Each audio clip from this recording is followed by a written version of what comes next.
Hi, my name is Sid Sikorsky. I'm going to be doing a movie review for How to Train Your Dragon. This movie came out on March 21st in 2010. It is the first movie of a trilogy made by DreamWorks.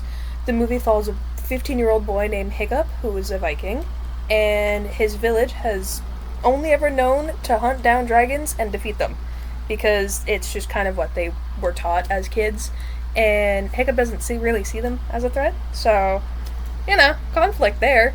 This movie was based on a book written by Cassandra Cowell, and it has a 99% on the tomato meter on Rotten Tomatoes, which is pretty cool because this movie came out 15 years ago, and it still has a 99%, which is kind of crazy because not really a lot of movies can say that. Off the top of my head, at least that I can think of. But, anyways, back on the point. Uh, um, this is a kids' movie, funny enough. But it doesn't really feel like a kids' movie because of how everything is done, like the music and the characters and just pretty much everything. It seems like a kids' movie, but it doesn't really feel like it because it is marketed towards kids. But it it just doesn't have that kids' movie kind of spark. It doesn't feel like it's childish or like to say like, ooh, see little conflict kind of thing. It's yeah. The main thing that I thought that was interesting about this movie was how Hiccup was treated throughout the movie. Because in the beginning, he's very seen as just like, it's this dude. He's gonna mess everything up. Don't go near him. He's bad luck.